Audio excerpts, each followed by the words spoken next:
Apabila datang kematian menimpa seseorang, datanglah kiamat baginya. Itu yang disebut dengan kiamat kecil. Hakikatnya mati adalah perpindahan dari kehidupan di dunia ini menuju kehidupan di alam barzakh. Menunggu kita di alam barzakh sampai datangnya saat kiamat, entah 10 tahun, entah 100 tahun, entah 1000 tahun, hanya Allah saja yang maha tahu. Adapun orang-orang beriman yang melakukan amal kebajikan dalam kehidupan di dunia ini, masa penantian yang lama di alam barzakh buat mereka sebentar saja. Tetapi bagi orang-orang kafir yang ingkar, yang tidak beriman kepada Allah, yang hidup di dunia cuma menumpuk-numpuk dosa, tentu penantian di alam barzakh akan merupakan waktu yang sangat lama. Bukankah dalam kehidupan kita waktu itu memang relatif? Contoh misalnya, bagi pemuda-pemudi yang sedang duduk asyik memadu cinta, waktu 4-5 jam saja rasanya cuma 4-5 menit. Tenggelam oleh keasikan. Tapi buat orang yang berbaring di rumah sakit, meratap di balik-balik apa itu tembok derita kata lagu,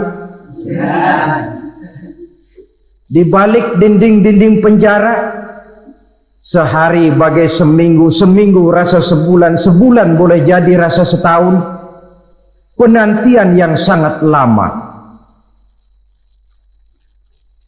Kapan kiamat itu akan datang? Ini rahasia Allah.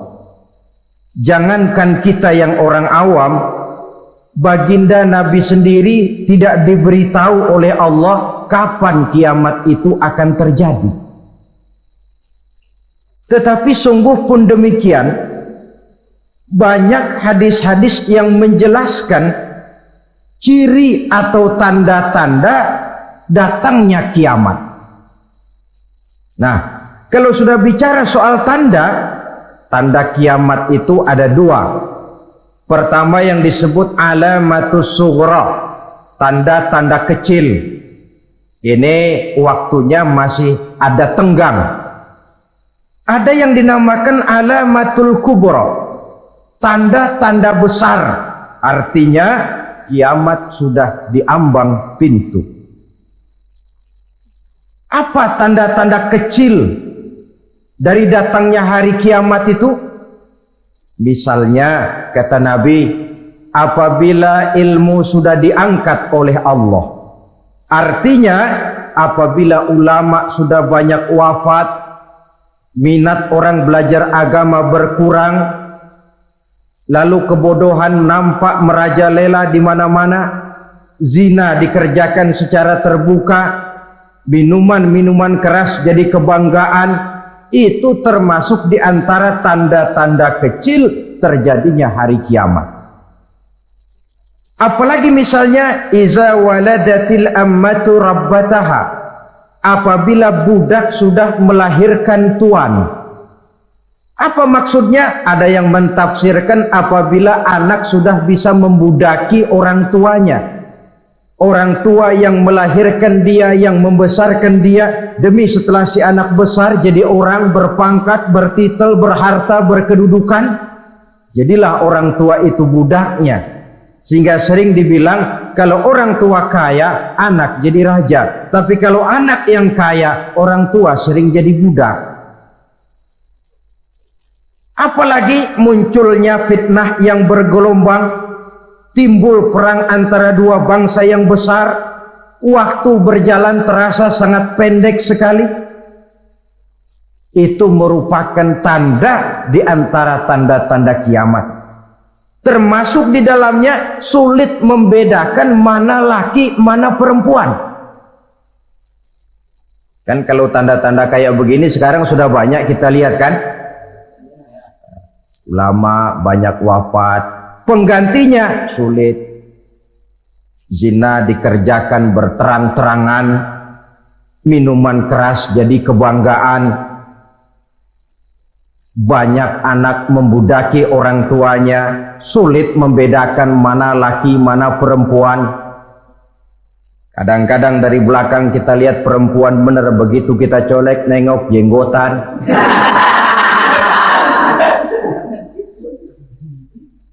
Ini termasuk tanda-tanda kecil, masih ada tenggang sampai akan terjadinya kiamat itu.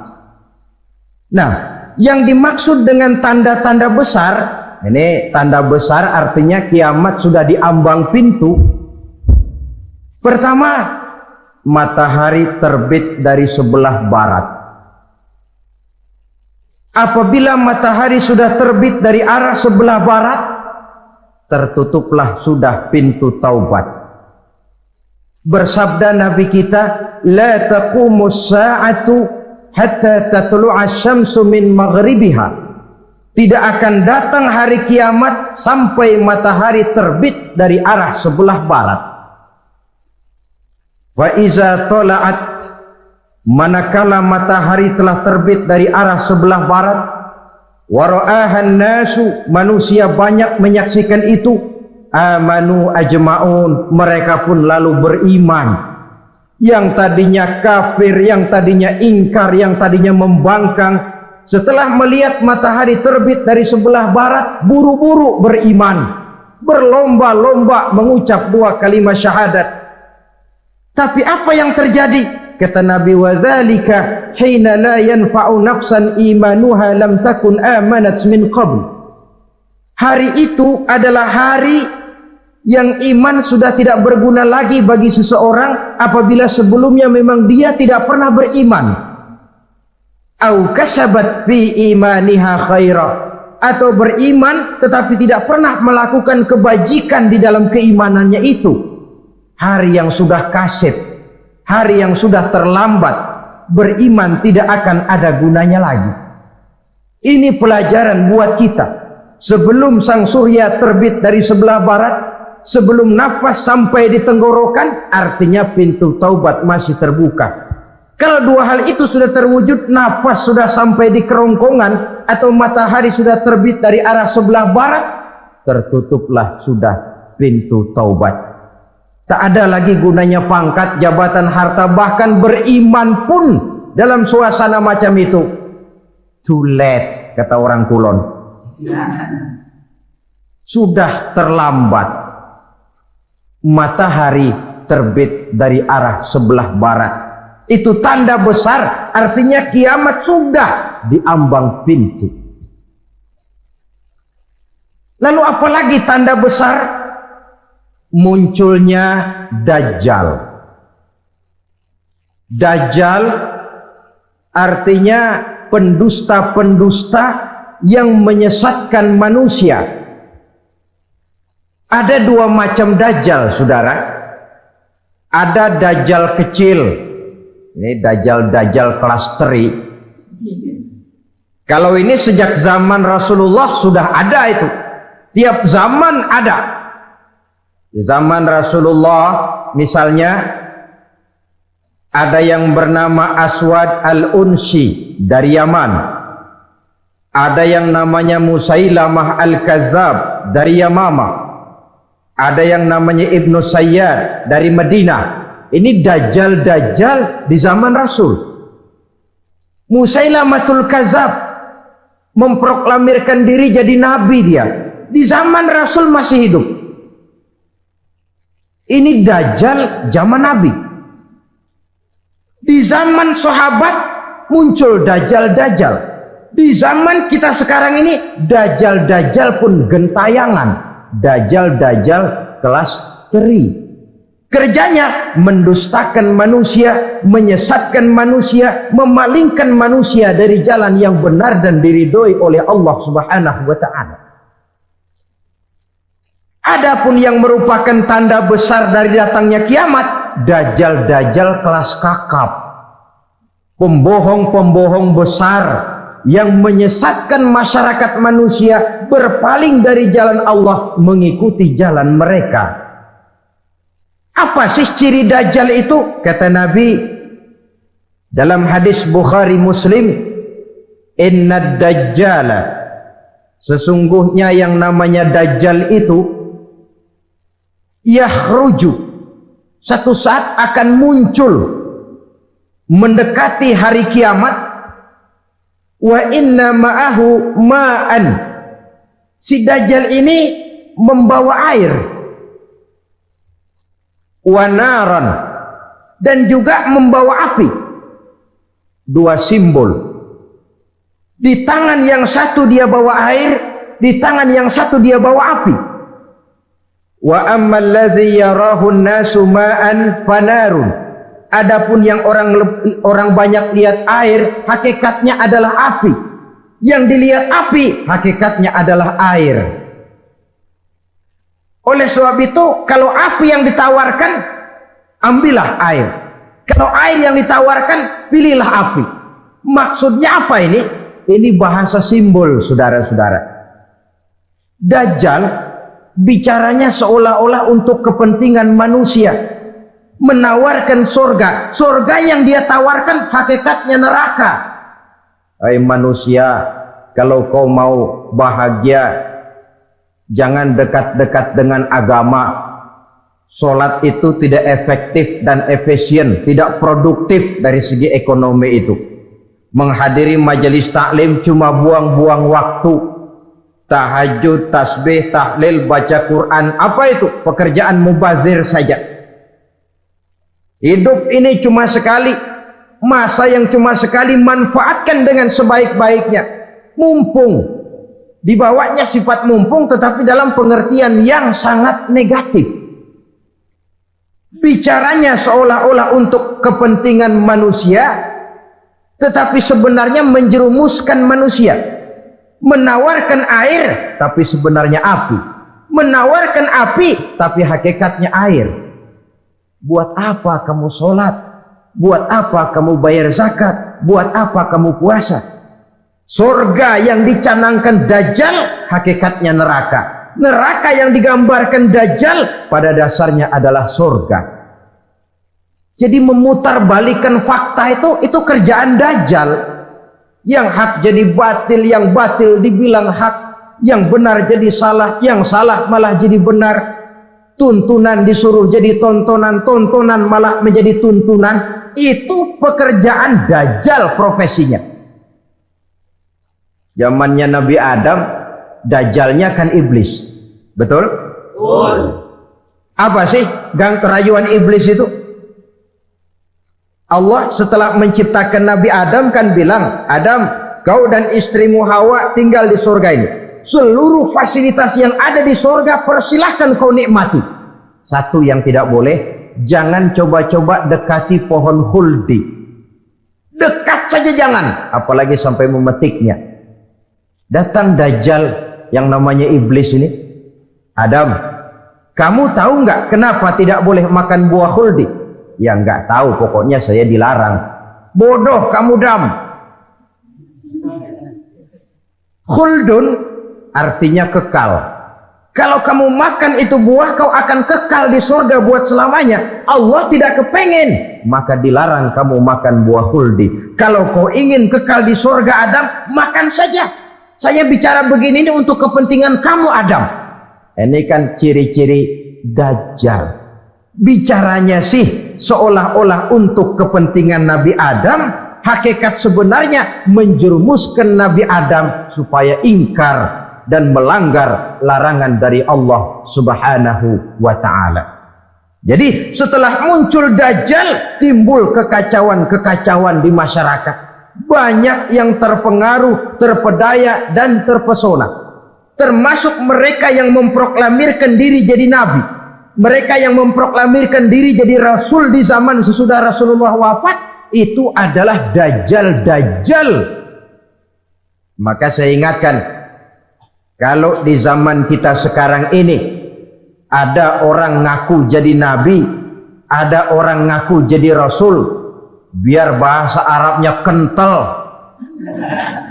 Quran hafal, hadis ribuan hadis hafal, biar pakai serban sampai menyengser ke tanah, bahasa Arabnya fasih, tapi dia mengaku jadi nabi, jadi rasul. Kita umat Islam wajib tidak percaya, wajib untuk tidak percaya. Itulah dajjal-dajjal zaman kita sekarang ini. Tidak mustahil mereka datang mempengaruhi orang awam supaya berpaling dari Rasulullah, mengikuti mereka. Nah, di akhir zaman nanti, mendekati hari kiamat, dajjal ini muncul, dajjal kelas kakap, menyesatkan masyarakat manusia untuk berpaling dari Islam, mengikuti seruan mereka. Apalagi di antara datangnya kiamat itu, tanda yang besar itu, turunnya Nabiullah Isa Al-Masih, putra Maryam. Menurut berbagai hadis yang sahih, Nabi Isa Al-Masih nanti akan turun lagi, tidak membawa risalah yang baru, tapi meluruskan risalah Islam ini yang telah banyak ditinggalkan oleh masyarakat.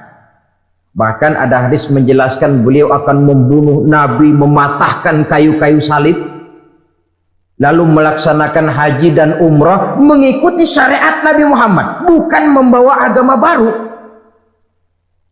Menjadi semacam mujaddid, reformer, menyelamatkan manusia dari bisikan dajjal. Bahkan ada riwayat yang menjelaskan bahwa Nabi Isa berhasil mengalahkan dajjal, mengembalikan masyarakat manusia kembali kepada ajaran Islam yang datang dari Allah, dibawa oleh Rasulullah Sallallahu Alaihi Wasallam.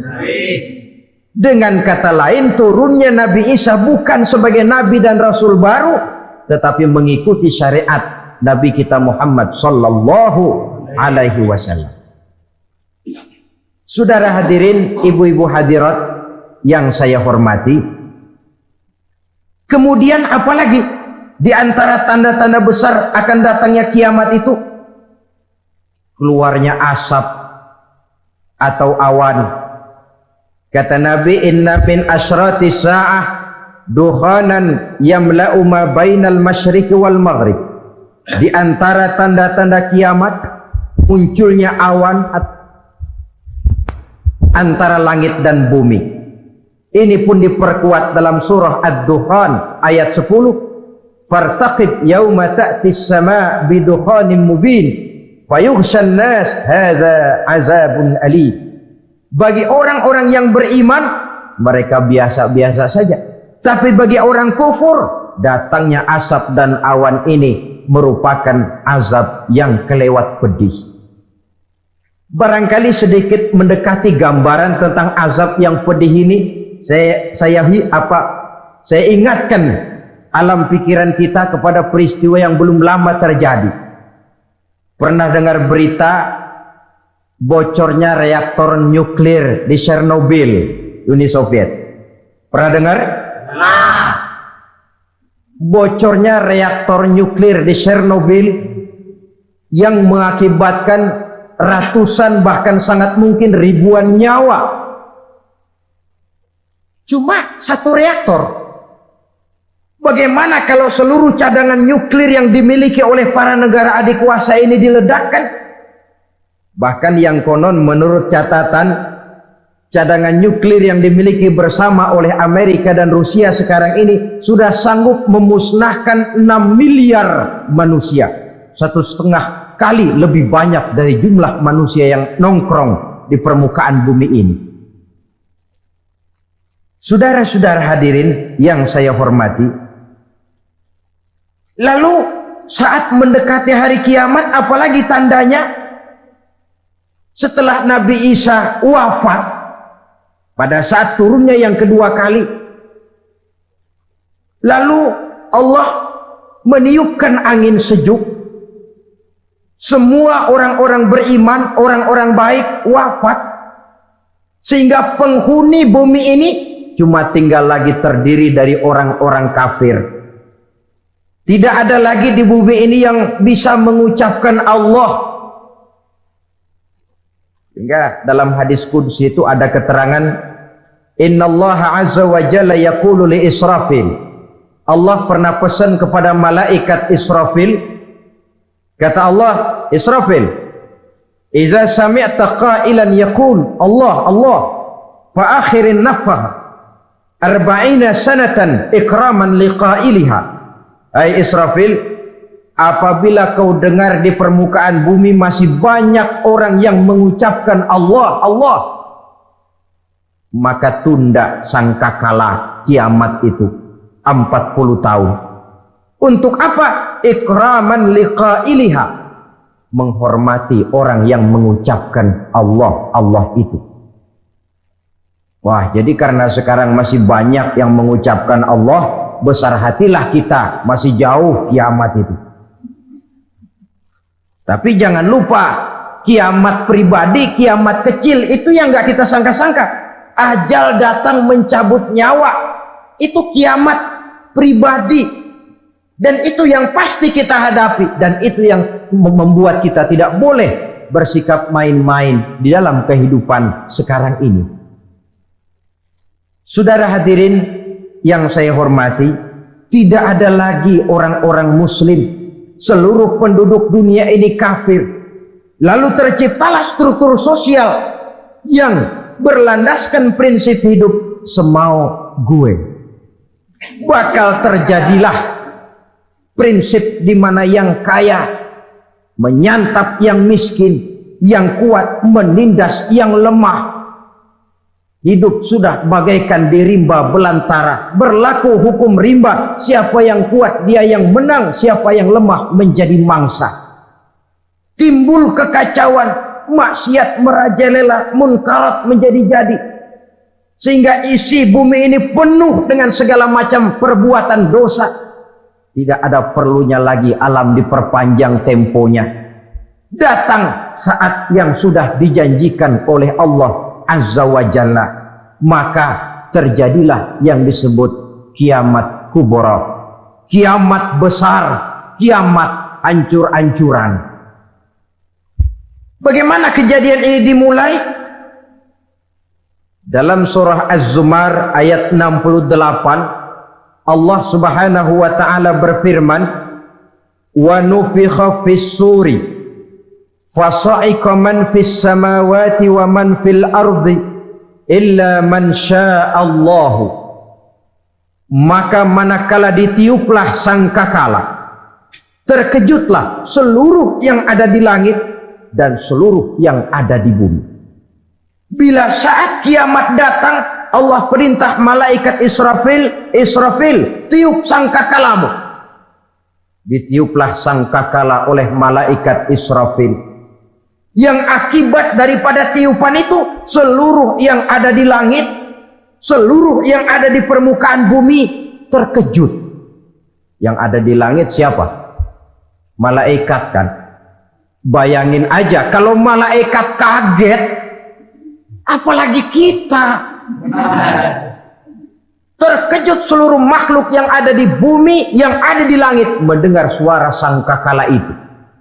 Bunyinya tidak sanggup kita bayangkan dahsyatnya. Ledakan nuklir, ledakan neutron, belum apa-apa ketimbang bunyi sangkakala malaikat Israfil ini.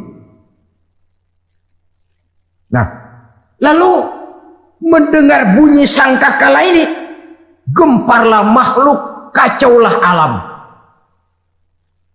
Bumi gempa, planet-planet bertabrakan, gunung meletus, air laut tumpah ke darat, angin topan bertiup, halilintar menyambar. Lalu semua yang bernama hidup mati total. Mati bareng tanpa persiapan. La haula wala quwata illa billah.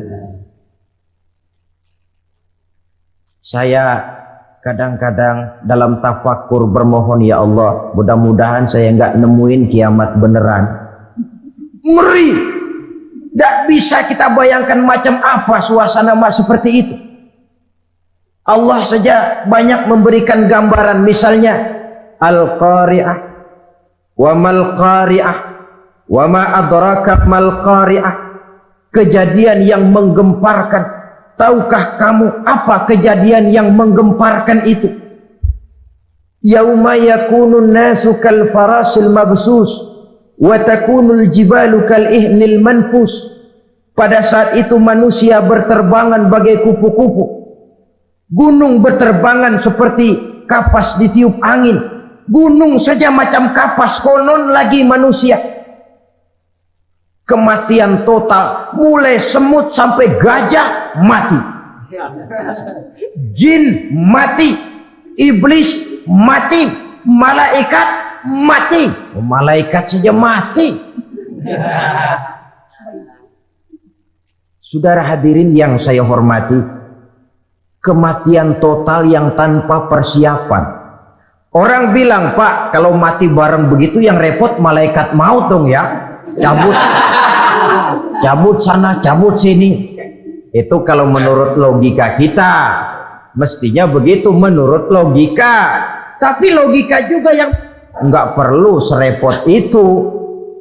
Sebab untuk mematikan listrik di wilayah DKI, di wilayah Jakarta, nggak perlu tiap rumah didatengin, matiin, ya lama. Cukup dari kantor pusatnya saja PLN, tekan satu tombol, gelaplah seluruh Jakarta. Saudara hadirin yang saya hormati, kematian total. Lalu setelah kematian total, planet-planet juga mati, dalam arti tidak bergerak dan beredar. Angin mati, dalam arti tidak bertiup. Air mati, dalam arti tidak ada riak gelombang. Pokoknya semua mati. Kullu nafsin za'iqatul maut. Semua yang bernafas mati. Dalam ayat lain, kullu man 'alaiha fan. Semua yang ada di permukaan bumi fana. Yang kekal cuma Allah Subhanahu wa ta'ala. Yang paling belakang mati malaikat maut dan malaikat Israfil. Tapi mati juga sesuai dengan janji Allah. 40 lamanya. Tidak dijelaskan oleh Abi Hurairah 40 jam, apa 40 hari, apa 40 tahun. Hadis cuma menyebutkan 40 saja. Sunyi alam, yang tinggal cuma Allah saja lagi. Ketika itu Allah berseru-seru, katanya, limanil mulkul yauma. Siapa para penguasa hari ini? Mana itu raja-raja dan penguasa yang dulu mengaku jadi Tuhan? Fir'aun. Mana Fir'aun sekarang? Yang dulu jadi raja, merasa berhasil, sombong, lalu tidak mau turun-turun dari kekuasaannya, sampai kepada puncak kekurang ajarannya mengangkat diri jadi Tuhan. Mana itu Fir'aun? Namrus. Mana sekarang Namrus? La ilaha illa ana. Ternyata tidak ada Tuhan lain selain daripada aku, kata Allah. Proses kemudian, saudara-saudara, turunlah hujan dari langit. 40 lamanya hujan itu. Tidak jelas juga 40 jam apa 40 hari. Setelah air turun membasahi, datanglah tiupan sangkakala yang kedua. Semua yang bernama mati bangkit dari kuburnya masing-masing. Ini yang disebut Yaumul Ba'thi, hari kebangkitan. Allahu Akbar. Pada saat kita bangkit dari kubur kita masing-masing, kumpul di padang mahsyar namanya. Bayangin aja, saya sendiri nggak sanggup bayangin. Manusia sejak zaman Adam sampai zaman kiamat kumpul bareng di tempat sama. Berapa banyaknya itu. Dan yang luar biasa menurut satu riwayat, pada saat bangkit itu, Masya Allah, roman muka kita berubah, disesuaikan dengan amalan kita waktu di dunia ini. Barang siapa yang waktu di dunia amalannya itu amalan tikus, di akhirat nanti dia bangkit dari kubur, mukanya seperti muka tikus. Gagah betul badannya, tapi mukanya seperti tikus. Kenapa? Amalannya waktu di dunia seperti amalan tikus. Apa amalan tikus itu? Suka ngegeragoti barang yang sudah disimpan rapi-rapi. Orang sudah simpan uang rapi-rapi, simpan perhiasan rapi-rapi, digeragoti oleh tikus. Maling-maling, pencoleng-pencoleng, koruptor-koruptor, itu nanti di akhirat nanti kita lihat mukanya seperti muka tikus. Oh, ini waktu di dunia suka nyolong,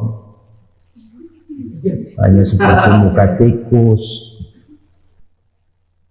Barang siapa yang waktu di dunia ini amalannya itu amalan macan, dia akan bangkit nanti mukanya seperti muka macan.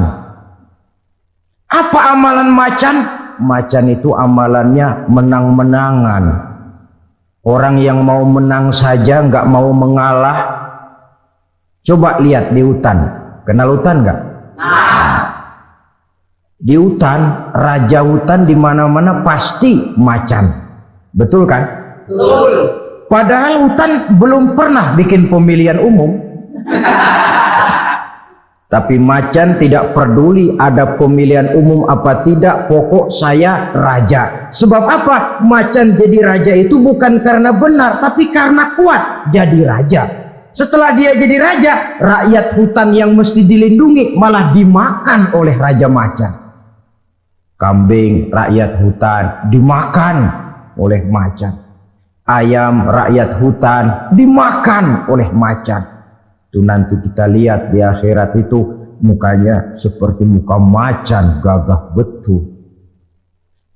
Lalu barang siapa yang di dunia ini amalannya itu seperti amalan anjing, nanti dia punya muka seperti muka anjing. Apa amalan anjing? Pertama, anjing itu kalau disuruh jaga rumah, dia tidak bisa membedakan mana maling, mana tamu. Biar yang datang maling kalau bawa tulang, anjing kalem. Yang kedua, anjing itu akan setia kepada siapa saja yang memberinya roti. Siapa yang memberinya roti, itulah majikannya. Apa kata majikannya, pasti dia laksanakan. Soal benar atau salah, dia tidak peduli. Setelah anjing dapat roti, dia tidak punya pilihan lain kecuali bilang, abdi mah kumaha juragan wae ayeuna mah.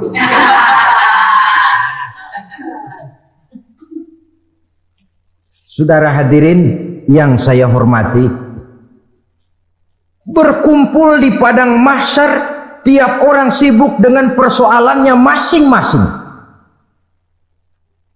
Matahari waktu itu didekatkan oleh Allah, panas luar biasa. Ada yang saking panasnya itu mencucurkan peluh keringat sampai sebatas mata kakinya. Ada yang keringatnya sampai sedengkulnya, ada yang keringatnya sampai sepusatnya, ada yang keringatnya mengalir sampai sebahunya. Ada yang kelelap oleh keringatnya sendiri, sementara orang di sampingnya nggak apa-apa. Bergantung lagi amalan dia waktu di dunia ini. Saudara-saudara, sebagian orang dalam kepanikan padang mahsyar berombong-rombong datang mereka menghadap Nabi Adam. Ya Adam, anta abal bashar. Hai Adam, Tuhan adalah bapak moyang manusia. Kami sebentar lagi akan disidang, dimintakan pertanggungan jawab. Tolonglah kami, hai Adam. Kata Nabi Adam, jangankan nolongin sampean, saya sendiri tanggung jawab di hadapan Allah ketika dulu tidak boleh makan huldi, saya serobot. Sudahlah, urus diri masing-masing saja, nafsi. Begitu kata Nabi Nuh, begitu kata Nabi Ibrahim. Tiap orang bertanggung jawab sendiri-sendiri. Ketika itulah saudara-saudara, nikmatnya menjadi umat Nabi besar Muhammad sallallahu alaihi wasallam. Sebab apa? Walaupun menurut abjad kita ini umat paling belakang kita ini toh, karena Nabi Muhammad adalah Nabi akhir. Tapi akan dihisap lebih dulu, lewat di atas sirat lebih dulu, masuk surga lebih dahulu ketimbang umat-umat belakangan. Ketika Rasul mendekati ajal, beliau tanyakan itu kepada malaikat Jibril. Malaikat Jibril berkata, Muhammad jangan khawatir, Allah sudah berjanji, inni haramtul jannata ala sairil anbiya hatta tadkhulaha anta, wa haramtuha ala sairil umami hatta tadkhulaha ummatuka. Surga aku haramkan buat seluruh nabi kecuali kalau engkau Muhammad sudah masuk ke dalamnya, dan surga aku haramkan buat seluruh umat kecuali kalau umatmu Muhammad sudah masuk ke dalamnya. Logikanya, walaupun menurut abjad kita umat paling belakang, bakal dihisab paling dulu, lewat di atas sirat paling dulu, masuk surga paling dulu, kalau mampir ke neraka juga paling. Ya resiko. Jangan mau enaknya aja paling dulu. Saudara hadirin yang saya hormati, setelah masa kebangkitan itu jangan dikira begitu bangkit langsung diperiksa. Masih menunggu menanti ribuan tahun perhitungan padang mahsyar untuk sampai kepada proses yang disebut yaumul hisab, hari perhitungan. Seorang demi seorang bakal dipanggil. Bayangkan saja, kita se-RT saja di absen, kadang-kadang perlu waktu lama. Ini manusia sejak zaman Nabi Adam sampai datang hari kiamat, satu demi satu disidang di hadapan Qadhi Rabbul Jalil. Status sosial copot sudah waktu itu. Yang pernah jadi hartawan di situ tidak lagi kelihatan kehartawanannya. Yang pernah jadi jenderal tidak lagi dipanggil jenderal. Yang ustadz tidak lagi dipanggil al-mukarramnya. Seluruh status sosial selesai. Dipanggillah kita seorang demi seorang menghadap Qadhi Rabbul Jalil. Bagaimana proses penghisaban itu? Pertama, proses tanya jawab.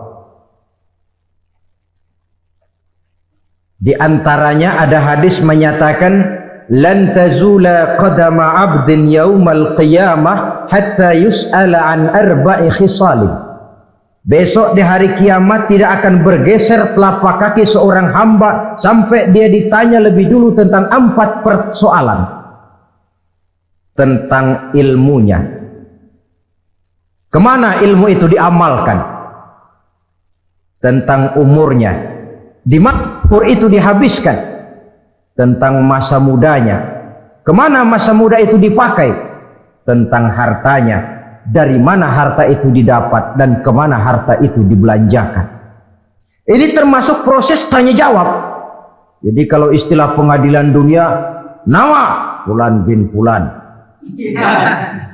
Kamu waktu di dunia diberikan umur panjang untuk apa? Pernah mengalami masa muda, kemana kau habiskan masa remajamu? Kau diamanahkan ilmu, dengan apa ilmumu kau amalkan? Kau diberikan harta, dari mana harta kau dapat, kemana kau belanjakan? Tak seorang pun yang bisa mungkir. Sebab apa? Dikala itu yang menjadi saksi bukan orang. Yang menjadi saksi adalah seluruh anggota badan kita. Tangan bicara, kaki jadi saksi terhadap seluruh amalan yang pernah kita kerjakan pada saat kehidupan di alam dunia ini.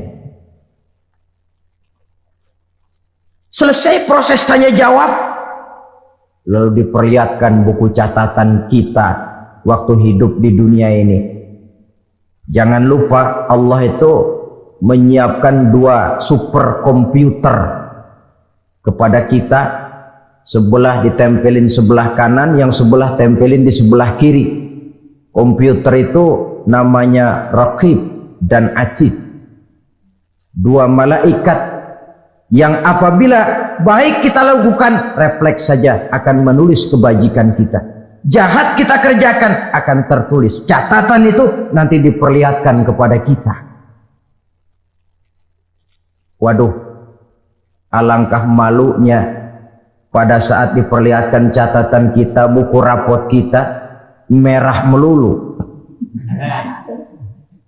Barangkali diperiksa sambil diomelin, brengsek lo.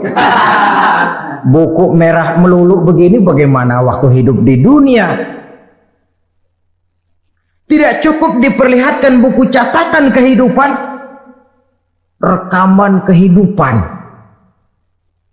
Rekaman kehidupan kita secara utuh sejak terlahir sampai ajal datang merenggut nyawa. Barangkali mirip dengan video sekarang ini, di mana terekam dengan baik seluruh kegiatan kita, sejak yang sekecil-kecilnya sampai kepada yang sebesar-besarnya. Untuk kemudian kita pun menerima balasan. In khairan fa khairun wa in syarran fa syarrun. Kalau baik ya baik balasannya, kalau jahat ya jahat juga balasannya. Catatan-catatan kita diberikan, kalau banyak kebajikannya diberikan di tangan kanan dengan cara yang halus, kalau banyak kejahatannya diberikan dari sebelah kiri atau dilempar dari belakang. Itulah sebabnya sejak di dunia ini kita sudah mohon kepada Allah, ketika berwudu membasuh tangan kanan, apa kita bilang? Allahumma a'tini kitabi biyamini wa hasibni hisaban yasira. Ya Allah, berikan saya kitab di tangan kanan, dan kalau saya memang perlu dihisap, hisaplah saya yang seringan-ringannya. Tangan kiri berlindung kita kepada Allah, jangan sampai diberikan kitab di tangan kiri atau dari arah sebelah belakang. Wa a'udzubika an tu'tiya kitabi bishimali aw min wara'i zuhri, dari arah sebelah belakang. Na'udzubillah min dzalik. Setelah selesai lewat proses penghisaban, lewat mizan, timbangan, maka yang sudah selesai dihisab itu bergeraklah menuju sirat, jembatan yang terbentang menuju surga melalui neraka. Saudara-saudara, panjangnya perjalanan sirat itu memakan waktu ratusan tahun. Tetapi orang yang lewat di atas sirat pun macam-macam, bergantung amalannya ketika di dunia ini. Ada yang lewat di atas sirat itu kalbarkil khatib, seperti kilat yang menyambar, lep, sudah sampai dia di surga. Cepat bukan main. Ada yang lewat di atas sirat itu seperti orang lari-lari. Ada yang lewat di atas sirat itu seperti orang jalan biasa. Ada yang sambil merangkak, ada yang sambil ngesor, ada yang sambil gelayutan, ada yang selamat sampai ke ujung ke surga, ada yang tergelincir jatuh masuk ke dalam neraka, bergantung amalannya dalam kehidupan di dunia sekarang ini. Tiap kita akan melewati yang namanya sirat ini. Saudara-saudara kaum muslimin yang saya hormati, dengan demikian mereka yang selamat melalui sirat sampai ke terminal akhir surga, mereka yang ketika dihisab ternyata banyak kejahatannya daripada kebaikannya, mereka singgah di dalam neraka. Nah, adapun orang-orang yang beriman menurut ayat Quran dan hadis Nabi, itu nanti ada bermacam-macam. Ada orang beriman itu yang dimasukkan surga. Ada orang beriman itu yang dimasukkan ke dalam surga. Ada orang beriman itu yang disebut penduduk surga. Kenapa lain-lain, Pak? Karena waktu di dunia amalannya juga lain-lain. Ada orang beriman yang masuk surga. Ini paling murah tiketnya. Mau masuk surga? Kata Nabi begini, ma min abdin qala la ilaha illallah thumma mata ala dhalik illa dakhalal jannah. Kalau seorang hamba sudah mengucap dua kalimat syahadat, dia yakin dengan kebenaran kalimat itu sampai matinya, orang itu akan masuk surga. Abi Dzar yang waktu itu diajak bicara heran, ya Rasul kok gampang betul? Iya, walaupun orang itu mencuri, iya, walaupun orang itu berzina, iya. Biar dia mencuri, biar dia berzina, kalau dia sudah mengucap dua kalimat syahadat, dia yakin dengan kebenaran kalimat itu sampai matinya, itu orang akan masuk surga. Jadi masuk surga cukup dua kalimat syahadat, yakin sampai mati, masuk surga. Itu perkara masuk. Tapi kalau pertanyaannya diterusin, masuknya kapan, Pak? Nah, ini lain lagi urusannya. Sebab ada yang masuknya itu langsung, ada yang mampir dulu. Di sana tempat cuma dua, kalau tidak surga, neraka. Mau ke surga tapi mampir dulu, yang mampirnya jelas di neraka. Kenapa? Dalam hadis qudsi ada riwayat, nanti itu di akhirat, setelah Allah selesai mengatur penduduk surga masuk surga, yang neraka masuk neraka, Allah berkata kepada malaikat Malik, malaikat Malik, labaik ya Allah. Itu bajingan-bajingan tengik, manusia-manusia durjana yang waktu di dunia tidak mau sujud, jauh dari ulama, gemar melakukan yang munkarat dan maksiat, hidup di tengah masyarakat selalu jadi bibit keonaran, kufur, sudah masuk neraka semua. Sudah ya Allah. Nah, kalau sudah, coba sekarang kamu masuk, Malik. Saya, iya, masuk neraka. Mau apa ya Allah? Kata Allah, akhriju minan nar man kana fi qalbihi misqala habatin min khardalin min iman. Kau masuk neraka, cari di dalam neraka orang-orang yang ada imannya walaupun kecil sebesar biji zarah, angkat mereka keluar. Masuk malaikat Malik ke neraka, cari orang yang ada imannya, korek-korek. Ya repot, udah pada gosong. Yang ada imannya diangkat ke atas, yang ada imannya diangkat ke atas, lalu dimandikan di Nahrul Hayat, namanya sungai kehidupan di akhirat nanti. Cakep lagi rupanya, bersih lagi wajahnya, apel di hadapan Allah. Kata Allah, bagaimana Mas? Kapok nggak sampean? Kapok ya Allah. Nah, kalau kapok, idhab fadkhulil jannah, pergi masuk surga sana. Berangkat mereka ke surga, ketemu sama teman-temannya yang udah sampai lebih dulu, yang nggak pakai mampir lagi. Terjadi dialog. Kata teman-temannya yang udah pada nyampe duluan, Mas, iya, emang baru sampai? Saya baru sampai. Memang mampir di mana dulu, Mas? Kita sudah lama sampai di surga. Saudara buka surah Al-Muddatsir ayat 34-35. Ma salakakum fis saqar? Kenapa kamu mampir di neraka Saqar? Qalu lam nakum minal musallin. Mereka menjawab, kami mampir di neraka Saqar, Mas, gara-gara dulunya kami waktu di dunia tidak pernah sholat. Tidak pernah sholat? Tidak pernah. Kan rumahnya dekat masjid, cuma dekat doang, Mas. Sholat mah enggak saya.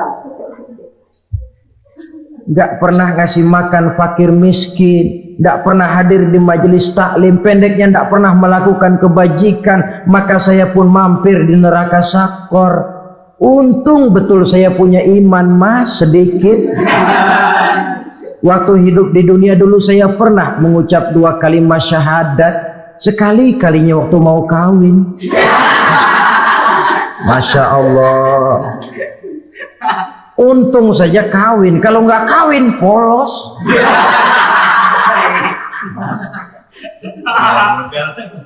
Itu juga penghulu sudah setengah mati ngajarin. Asyhadu alla, asyhadu an, asyhadu an.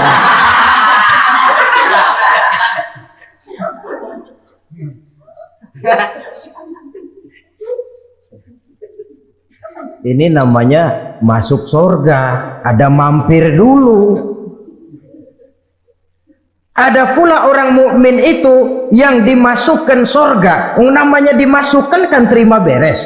Saya masuk ke rumah, jalan sendiri, cari tempat sendiri. Saya dimasukkan ke dalam rumah, terima beres, pokok ada di dalam, itu dimasukkan namanya. Nggak pakai mampir. Tapi tentu tiketnya lebih mahal ketimbang yang pertama tadi. Apa kata Allah? Innal ladzina amanu wa amilus solihat la ukaffiranna anhum sayyi'atihim wa la udkhilannahum jannah. Sesungguhnya orang-orang yang beriman kemudian beramal soleh, kami hapuskan segala dosa dan kesalahannya, kami masukkan mereka ke dalam surga. Lihat ayatnya, Allah yang memasukkan, kita yang dimasukkan. Tidak pakai transit, tidak usah mampir. Cuma tidak cukup syahadat, tidak cukup amanu, tapi diiringi dengan wa'amilus salih. Iman, amal. Tidak cukup syahadat, lalu dibuktikan dia sholat, dia zakat, puasa, lalu dia melakukan berbagai macam kebajikan. Ini yang menyebabkan dia tidak pakai mampir di tempat yang bernama sakor. Lalu ada pula orang mukmin itu yang disebut penduduk surga. Wah, ini sudah VIP ini. Ashabul jannah, penduduk surga. Siapa mereka? Kata Allah, innal ladzina amanu summa istaqamu fala khaufun alaihim wala hum yahzanun ulaika ashabul jannah hum fiha khalidun. Sesungguhnya orang-orang yang beriman lalu istiqamah, tetap dalam melaksanakan perintah Allah, tidak goyah, tidak labil tapi stabil, istiqamah, mereka tidak takut dan tidak bersedih hati. Merekalah penduduk surga. Iman, istiqamah. Tidak punya duit, sembahyang. Banyak duit, sembahyang. Miskin, sembahyang. Kaya, tetap sembahyang. Istiqomah. Kadang orang kalau susah rajin ke masjid, banyak duitnya ngelihat masjid melengos. Waktu miskin hamba Allah, setelah kaya jadi hamba harta. Bergeser, tidak ada nilai istiqomahnya.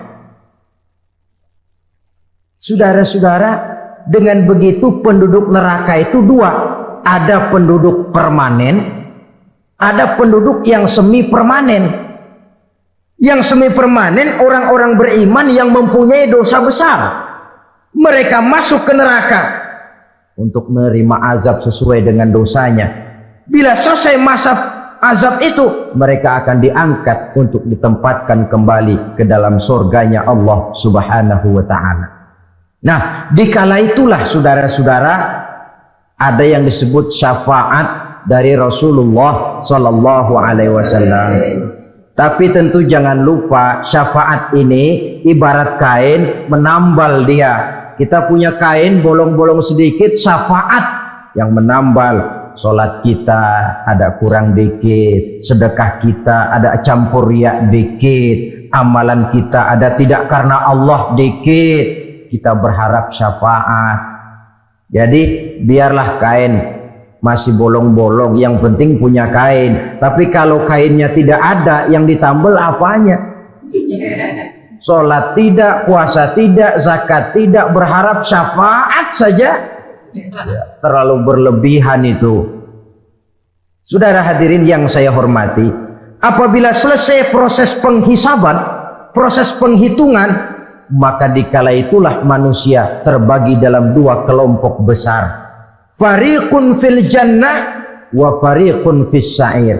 Sekelompok orang-orang beruntung yang masuk ke dalam surga, dan sekelompok lagi masuk ke dalam neraka. Akan memakan waktu untuk menceritakan sifat surga dan neraka, tapi insya Allah pada kesempatan pertemuan lain saya sampaikan. Namun sebagai gambaran umum cukuplah saya sampaikan sebuah hadis qudsi. Allah jelaskan, a'dadtu li'ibadiyas salihin ma la 'ainun ra'at wa la uzunun sami'at wa la khatara fi qalbil bashar. Aku sediakan buat hamba-hambaku yang soleh, yang tidak pernah terlihat oleh mata, tidak pernah terdengar oleh telinga, dan belum pernah terdetik dalam hati manusia. Jadi kenikmatan surga belum pernah dilihat mata, belum pernah didengar telinga, belum pernah terdetik dalam hati. Pedihnya azab neraka belum pernah terlihat mata, belum pernah terdengar telinga, belum pernah terdetik dalam hati. Apabila datang kematian menimpa seseorang, datanglah kiamat baginya.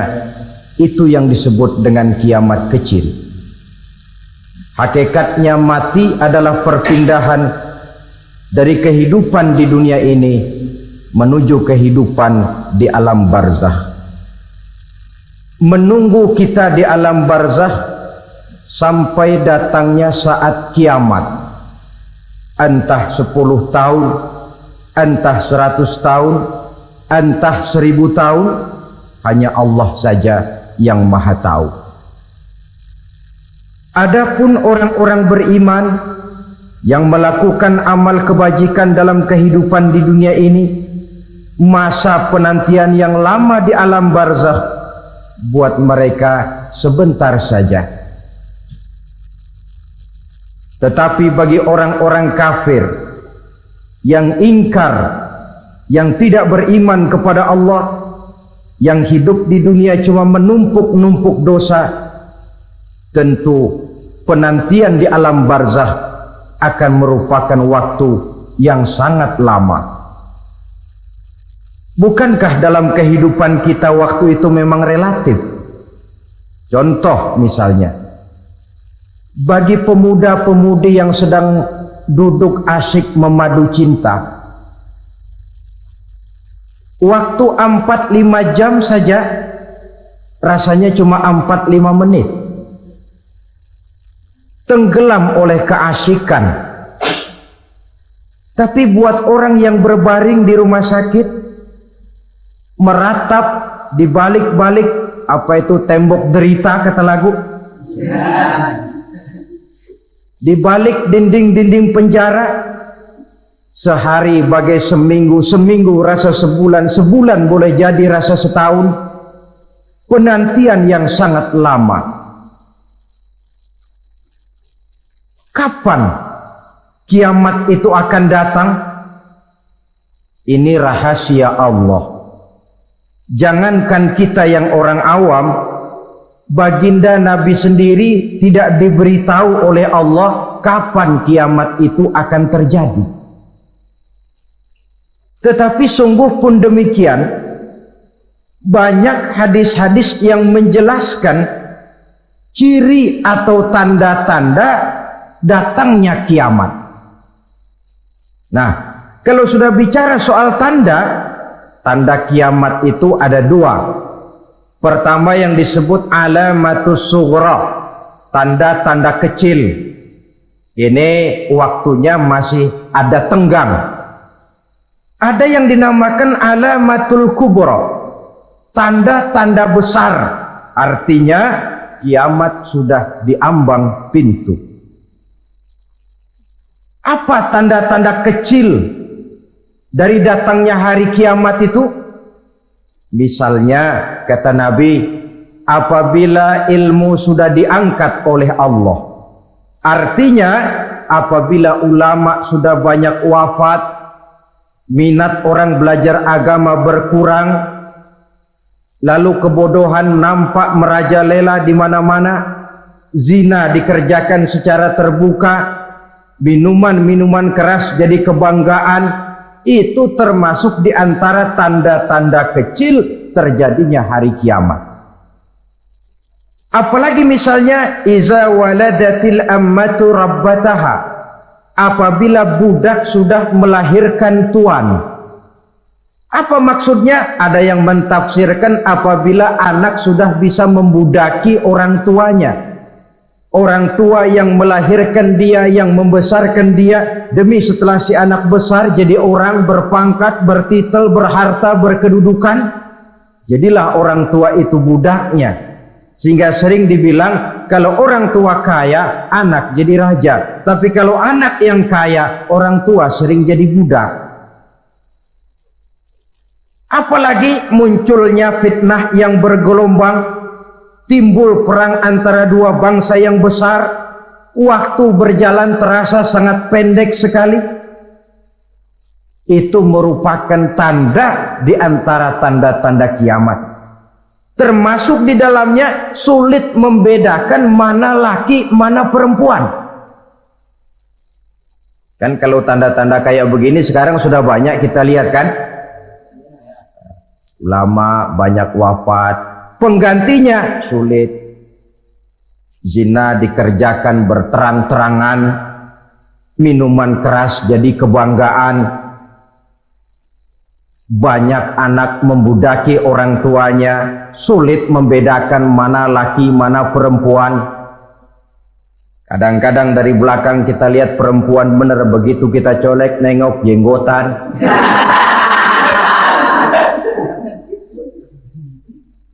Ini termasuk tanda-tanda kecil, masih ada tenggang sampai akan terjadinya kiamat itu. Nah, yang dimaksud dengan tanda-tanda besar, ini tanda besar artinya kiamat sudah diambang pintu. Pertama, matahari terbit dari sebelah barat. Apabila matahari sudah terbit dari arah sebelah barat, tertutuplah sudah pintu taubat. Bersabda Nabi kita, la taqumus sa'atu hatta tatlu'a syamsu min maghribiha. Tidak akan datang hari kiamat sampai matahari terbit dari arah sebelah barat. Wa iza tala'at, manakala matahari telah terbit dari arah sebelah barat, wara'ahan nasu, manusia banyak menyaksikan itu, amanu ajma'un, mereka pun lalu beriman. Yang tadinya kafir, yang tadinya ingkar, yang tadinya membangkang, setelah melihat matahari terbit dari sebelah barat, buru-buru beriman, berlomba-lomba mengucap dua kalimat syahadat. Tapi apa yang terjadi? Kata Nabi, wadzalika hina la yanfa'u nafsan imanuha lam takun amanat min qabl. Hari itu adalah hari yang iman sudah tidak berguna lagi bagi seseorang apabila sebelumnya memang dia tidak pernah beriman. Au kasabat fi imaniha khaira, atau beriman tetapi tidak pernah melakukan kebajikan di dalam keimanannya itu. Hari yang sudah kasib, hari yang sudah terlambat, beriman tidak akan ada gunanya lagi. Ini pelajaran buat kita. Sebelum sang surya terbit dari sebelah barat, sebelum nafas sampai di tenggorokan, artinya pintu taubat masih terbuka. Kalau dua hal itu sudah terwujud, nafas sudah sampai di kerongkongan, atau matahari sudah terbit dari arah sebelah barat, tertutuplah sudah pintu taubat. Tak ada lagi gunanya pangkat, jabatan, harta, bahkan beriman pun dalam suasana macam itu too late, kata orang Kulon. Sudah terlambat. Matahari terbit dari arah sebelah barat, itu tanda besar, artinya kiamat sudah diambang pintu. Lalu apalagi tanda besar? Munculnya Dajjal. Dajjal artinya pendusta-pendusta yang menyesatkan manusia. Ada dua macam Dajjal, saudara. Ada Dajjal kecil, ini Dajjal kelas 3. Kalau ini sejak zaman Rasulullah sudah ada itu. Tiap zaman ada. Di zaman Rasulullah misalnya ada yang bernama Aswad al-Unsi dari Yaman. Ada yang namanya Musailamah al-Kazzab dari Yamamah. Ada yang namanya Ibnu Sayyad dari Madinah. Ini dajjal-dajjal di zaman Rasul. Musailamatul Kazzab memproklamirkan diri jadi nabi dia. Di zaman Rasul masih hidup. Ini dajjal zaman Nabi. Di zaman sahabat muncul dajjal-dajjal. Di zaman kita sekarang ini dajjal-dajjal pun gentayangan. Dajjal-dajjal kelas teri. Kerjanya mendustakan manusia, menyesatkan manusia, memalingkan manusia dari jalan yang benar dan diridhoi oleh Allah Subhanahu wa taala. Adapun yang merupakan tanda besar dari datangnya kiamat, dajjal-dajjal kelas kakap.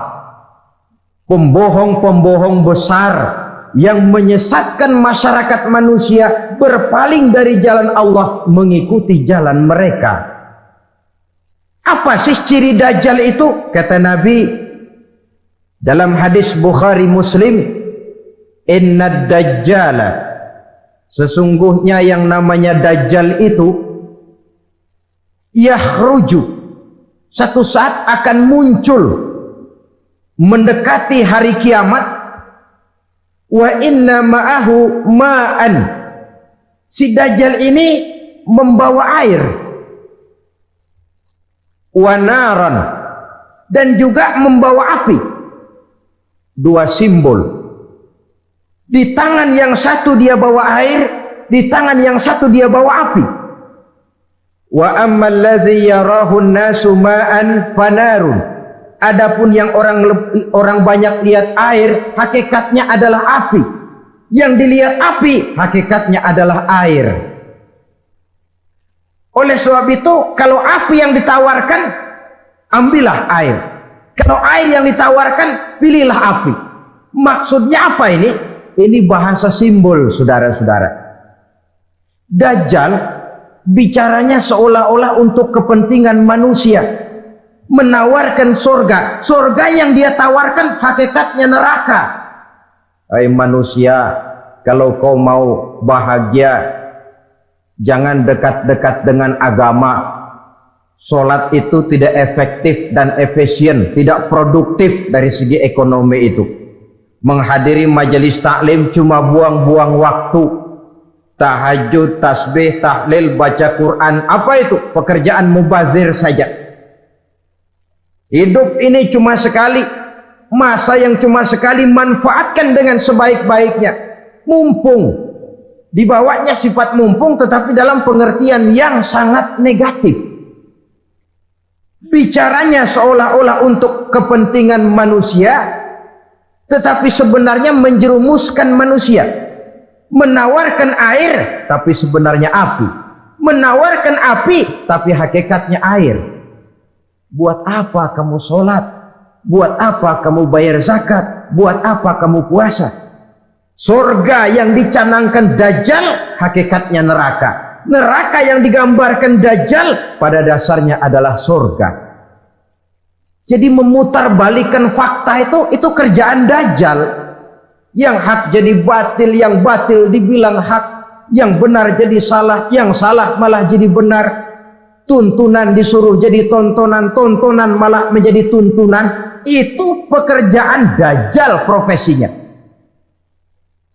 Zamannya Nabi Adam, dajjalnya kan iblis. Betul? Betul. Apa sih gang kerayuan iblis itu?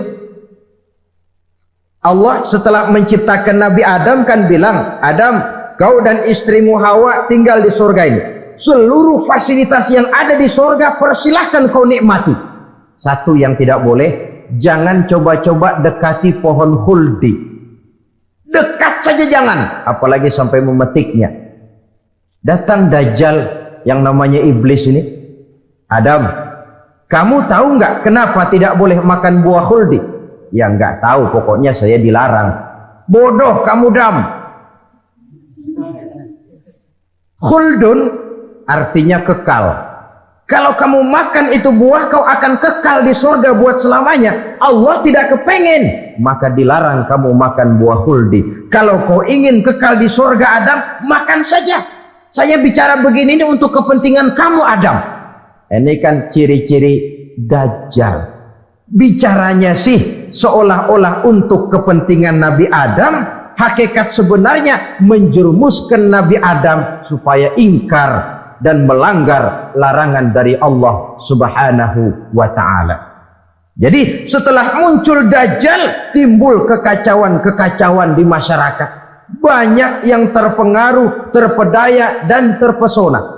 Termasuk mereka yang memproklamirkan diri jadi nabi.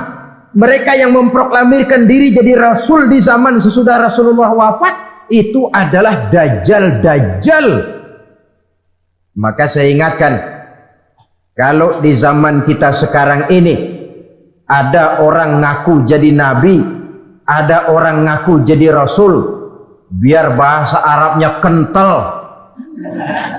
Quran hafal, ribuan hadis hafal, biar pakai serban sampai menyengser ke tanah, bahasa Arabnya fasih, tapi dia mengaku jadi nabi, jadi rasul, kita umat Islam wajib tidak percaya. Wajib untuk tidak percaya. Itulah Dajjal zaman kita sekarang ini. Tidak mustahil mereka datang mempengaruhi orang awam supaya berpaling dari Rasulullah, mengikuti mereka. Nah, di akhir zaman nanti, mendekati hari kiamat, Dajjal ini muncul. Dajjal kelas kakap, menyesatkan masyarakat manusia untuk berpaling dari Islam, mengikuti seruan mereka. Apalagi di antara datangnya kiamat itu, tanda yang besar itu, turunnya Nabiullah Isa Al-Masih, putra Maryam. Menurut berbagai hadis yang sahih, Nabi Isa Al-Masih nanti akan turun lagi. Tidak membawa risalah yang baru, tapi meluruskan risalah Islam ini yang telah banyak ditinggalkan oleh masyarakat. Bahkan ada hadis menjelaskan beliau akan membunuh Nabi, mematahkan kayu-kayu salib, lalu melaksanakan haji dan umrah mengikuti syariat Nabi Muhammad, bukan membawa agama baru. Menjadi semacam mujaddid, reformer, menyelamatkan manusia dari bisikan Dajjal. Bahkan ada riwayat yang menjelaskan bahwa Nabi Isa berhasil mengalahkan Dajjal, mengembalikan masyarakat manusia kembali kepada ajaran Islam yang datang dari Allah, dibawa oleh Rasulullah Sallallahu Alaihi Wasallam. Dengan kata lain, turunnya Nabi Isa bukan sebagai Nabi dan Rasul baru, tetapi mengikuti syariat Nabi kita Muhammad Sallallahu Alaihi Wasallam.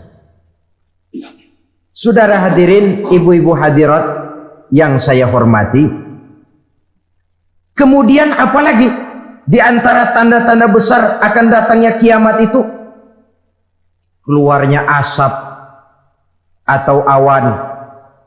Kata Nabi, inna min asyrati sa'ah duhanan yamla'u ma bainal masyriqi wal maghrib. Di antara tanda-tanda kiamat, munculnya awan antara langit dan bumi. Ini pun diperkuat dalam surah Ad-Dukhan ayat 10. Fartaqib yauma ta'tis sama' bidukhanin mubin fayughshan nas hadza azabun ali. Bagi orang-orang yang beriman, mereka biasa-biasa saja. Tapi bagi orang kufur, datangnya asap dan awan ini merupakan azab yang kelewat pedih. Barangkali sedikit mendekati gambaran tentang azab yang pedih ini, saya ingatkan alam pikiran kita kepada peristiwa yang belum lama terjadi. Pernah dengar berita bocornya reaktor nuklir di Chernobyl, Uni Soviet? Pernah dengar? Bocornya reaktor nuklir di Chernobyl yang mengakibatkan ratusan bahkan sangat mungkin ribuan nyawa. Cuma satu reaktor. Bagaimana kalau seluruh cadangan nuklir yang dimiliki oleh para negara adik kuasa ini diledakkan? Bahkan yang konon menurut catatan, cadangan nuklir yang dimiliki bersama oleh Amerika dan Rusia sekarang ini sudah sanggup memusnahkan 6 miliar manusia. 1,5 kali lebih banyak dari jumlah manusia yang nongkrong di permukaan bumi ini. Saudara-saudara hadirin yang saya hormati, lalu saat mendekati hari kiamat, apalagi tandanya setelah Nabi Isa wafat pada saat turunnya yang kedua kali, lalu Allah meniupkan angin sejuk, semua orang-orang beriman, orang-orang baik wafat, sehingga penghuni bumi ini cuma tinggal lagi terdiri dari orang-orang kafir. Tidak ada lagi di bumi ini yang bisa mengucapkan Allah. Sehingga dalam hadis qudsi itu ada keterangan, Innallaha azza wa jalla yaqulu li Israfil. Allah pernah pesan kepada malaikat Israfil. Kata Allah, Israfil, Iza sami'ta qailan yaqul Allah, Allah, fa akhirin nafah 40 sanatan ikraman liqailiha. Hai Israfil, apabila kau dengar di permukaan bumi masih banyak orang yang mengucapkan Allah, Allah, maka tunda sangkakala kiamat itu 40 tahun. Untuk apa? Ikraman liqailiha, menghormati orang yang mengucapkan Allah, Allah itu. Wah, jadi karena sekarang masih banyak yang mengucapkan Allah, besar hatilah kita, masih jauh kiamat itu. Tapi jangan lupa, kiamat pribadi, kiamat kecil, itu yang nggak kita sangka-sangka. Ajal datang mencabut nyawa, itu kiamat pribadi. Dan itu yang pasti kita hadapi. Dan itu yang membuat kita tidak boleh bersikap main-main di dalam kehidupan sekarang ini. Saudara hadirin yang saya hormati, tidak ada lagi orang-orang muslim. Seluruh penduduk dunia ini kafir. Lalu terciptalah struktur sosial yang berlandaskan prinsip hidup semau gue. Bakal terjadilah prinsip di mana yang kaya menyantap yang miskin, yang kuat menindas yang lemah. Hidup sudah bagaikan di rimba belantara, berlaku hukum rimba, siapa yang kuat dia yang menang, siapa yang lemah menjadi mangsa. Timbul kekacauan, maksiat merajalela, munkarat menjadi-jadi, sehingga isi bumi ini penuh dengan segala macam perbuatan dosa. Tidak ada perlunya lagi alam diperpanjang temponya. Datang saat yang sudah dijanjikan oleh Allah Azza wa Jalla, maka terjadilah yang disebut kiamat kubra, kiamat besar, kiamat hancur-hancuran. Bagaimana kejadian ini dimulai? Dalam surah Az-Zumar ayat 68, Allah Subhanahu wa taala berfirman, "Wa nufikha fis-suri fasa'iqa man fis samawati wa man fil ardi illa man sya'allahu." Maka manakala ditiuplah sangkakala, terkejutlah seluruh yang ada di langit dan seluruh yang ada di bumi. Bila saat kiamat datang, Allah perintah malaikat Israfil, Israfil, tiup sangkakalamu. Ditiuplah sangkakala oleh malaikat Israfil. Yang akibat daripada tiupan itu, seluruh yang ada di langit, seluruh yang ada di permukaan bumi terkejut. Yang ada di langit siapa? Malaikat kan. Bayangin aja kalau malaikat kaget, apalagi kita. Terkejut seluruh makhluk yang ada di bumi, yang ada di langit mendengar suara sangkakala itu. bunyinya tidak sanggup kita bayangkan dahsyatnya. Ledakan nuklir, ledakan neutron, belum apa-apa ketimbang bunyi sangkakala malaikat Israfil ini. Nah, lalu mendengar bunyi sangkakala ini, gemparlah makhluk, kacaulah alam. Bumi gempa, planet-planet bertabrakan, gunung meletus, air laut tumpah ke darat, angin topan bertiup, halilintar menyambar, lalu semua yang bernama hidup mati total. Mati bareng tanpa persiapan. La haula wala quwata illa billah. Saya kadang-kadang dalam tafakur bermohon, ya Allah, mudah-mudahan saya nggak nemuin kiamat beneran. Ngeri, nggak bisa kita bayangkan macam apa suasana seperti itu. Allah saja banyak memberikan gambaran, misalnya Al-Qari'ah, wa mal qari'ah, wa ma adraka mal qari'ah, kejadian yang menggemparkan. Tahukah kamu apa kejadian yang menggemparkan itu? Yauma yakunun nasu kal farasil mabsus wa takunul jibalu kal ihnil manfus. Pada saat itu manusia berterbangan bagai kupu-kupu, gunung berterbangan seperti kapas ditiup angin. Gunung saja macam kapas, konon lagi manusia. Kematian total, mulai semut sampai gajah mati, jin mati, iblis mati, malaikat mati. Malaikat saja mati. Saudara hadirin yang saya hormati, kematian total yang tanpa persiapan. Orang bilang, Pak, kalau mati bareng begitu yang repot malaikat maut dong ya. Cabut sana, cabut sini.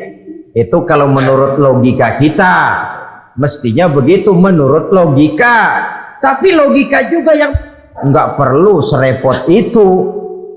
Sebab untuk mematikan listrik di wilayah DKI, di wilayah Jakarta, nggak perlu tiap rumah didatengin, matiin, ya lama.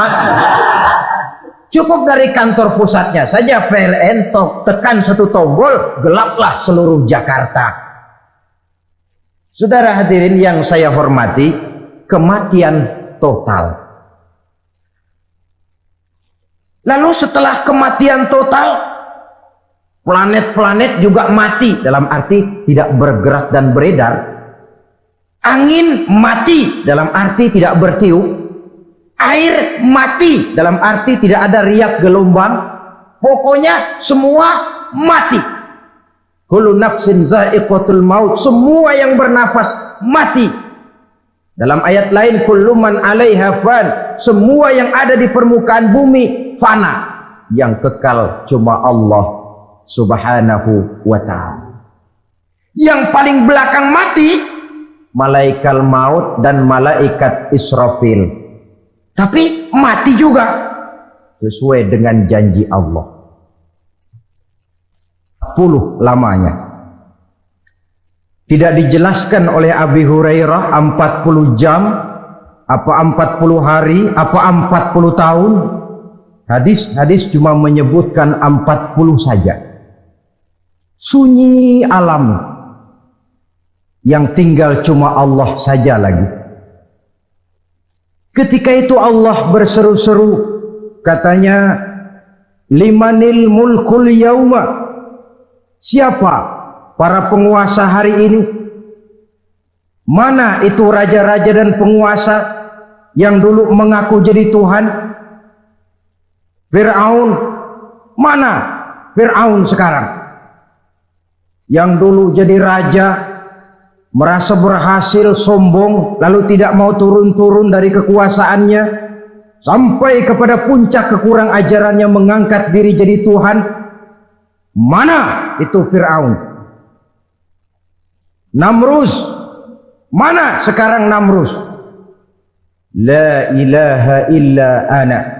Ternyata tidak ada Tuhan lain selain daripada aku, kata Allah. Proses kemudian, saudara-saudara, turunlah hujan dari langit. 40 lamanya hujan itu. Tidak jelas juga 40 jam atau 40 hari. Setelah air turun membasahi, datanglah tiupan sangkakala yang kedua. Semua yang bernama mati bangkit dari kuburnya masing-masing. Ini yang disebut Yaumul Ba'thi, hari kebangkitan. Allahu Akbar. Pada saat kita bangkit dari kubur kita masing-masing, kumpul di padang mahsyar namanya. Bayangin aja, saya sendiri nggak sanggup bayangin. Manusia sejak zaman Adam sampai zaman kiamat kumpul bareng di tempat sama. Berapa banyaknya itu? Dan yang luar biasa menurut satu riwayat, pada saat bangkit itu, Masya Allah, roman muka kita berubah, disesuaikan dengan amalan kita waktu di dunia ini. Barang siapa yang waktu di dunia amalannya itu amalan tikus, di akhirat nanti dia bangkit dari kubur, mukanya seperti muka tikus. Gagah betul badannya, tapi mukanya seperti tikus. Kenapa? Amalannya waktu di dunia seperti amalan tikus. Apa amalan tikus itu? Suka ngegeragoti barang yang sudah disimpan rapi-rapi. Orang sudah simpan uang rapi-rapi, simpan perhiasan rapi-rapi, digeragoti oleh tikus.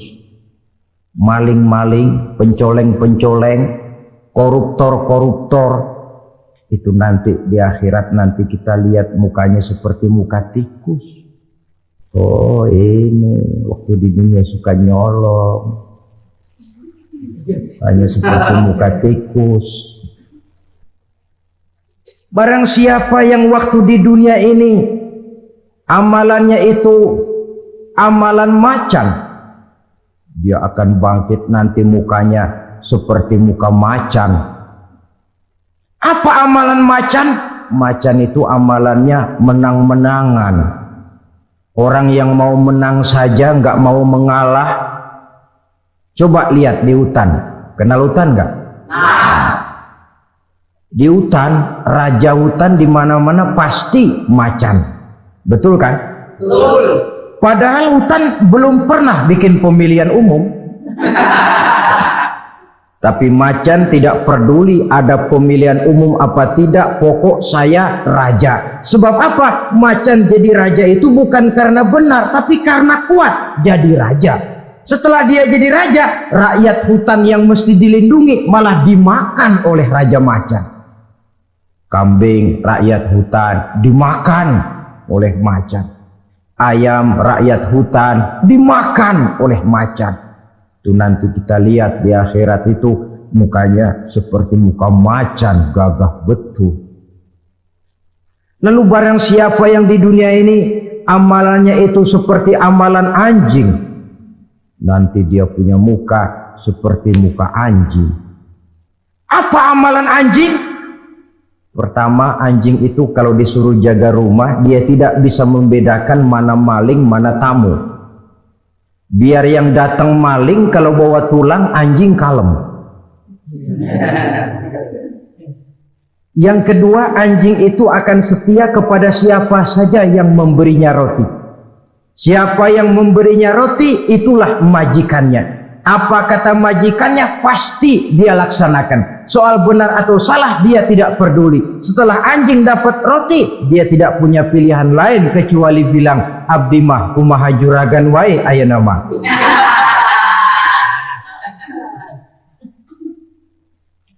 Saudara hadirin yang saya hormati,